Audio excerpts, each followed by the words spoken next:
When it comes to watches in the $50 price range, there are some great options available on AliExpress, like the Addiesdve AD2030, Seagull small second subdial, and the Seestern S03A2. Another really interesting choice is from Mysterious Code, but they have always had one big drawback: their name written across the dial. All that has finally changed with their new updated design, and as soon as I saw it, I had to buy one myself to finally see what the brand had to offer. I own a lot of AliExpress watches and familiar with the good and bad. I've been wearing this watch for the past couple weeks, and it's definitely the real deal. It looks much nicer than the $45 price would suggest. Let's check out the details and see what I'm talking about. Starting with the dimensions, the case is 41 millimeters in diameter, 12 millimeters in thickness, and 45 millimeters between the lugs. The strap is 20 millimeters, and the total weight comes in at 76 grams. The case is a solid piece of 316L stainless steel, and you can definitely feel the quality in hand. The finishing is done really well, and it's one of the details why this is one of my favorite $50 watches on AliExpress. The case is brushed on top and on the sides, which gives it a nice sheen to it. But then there's the chamfered edges along the lugs. This is what really separates the case from good to great. It really helps elevate the watch, making it look more expensive than it is. Because the lugs are a bit thinner, the chamfer also helps add a nice visual to break up the steel case. Speaking of the thinner lugs, I really love how they are designed. It tapers a little bit towards the end of the lugs, which gives it a bit of an elegant look. The overall style of the watch is influenced by vintage Pilot chronographs, and the thin lugs fits this aesthetic really well. It also makes for a much more comfortable fit.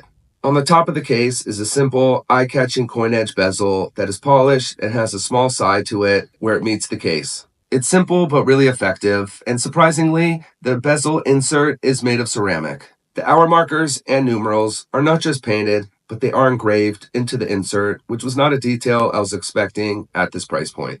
It does rotate with 120 clicks and lines up at the 12 o'clock nicely. The crown is not screwed down, which really isn't a big deal for me, but it does offer 150 feet of water resistance, so there's plenty of protection.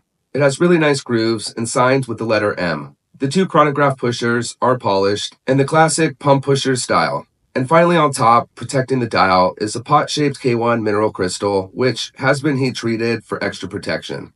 On the backside is a flat, screwed-in case back that feels great against the wrist. The case is done really well, packed with all the right details, and looks great. If there's one detail I'd critique, it would be the bezel action when rotating. It does get the job done, but it could use a little bit more attention. I have not noticed it rotating on its own, so this isn't a deal breaker or really that big of a deal, but just worth noting. Moving on, we have the dial, and as I mentioned a bit ago, this has the design of an old-school, vintage-inspired Pilot chronograph. I've always been a fan of these style of watches, and think Mysterious Code did a great job with their rendition. The new logo with just the letters NIW looks great, and a big shout out to the brands for listening to the watch community and making the necessary update.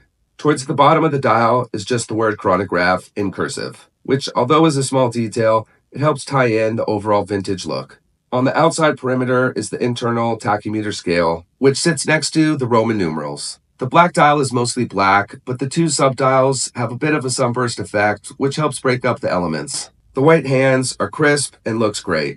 It's a classic, sporty design with a lot of character. Depending on the lighting and angles, the domed crystal gives off some cool visuals when looking down at the dial. The watch comes equipped on a rubber strap, which, to be honest, I was expecting to remove as soon as I got it, but it's definitely surprised me, and it's a lot more comfortable and well made than I expected.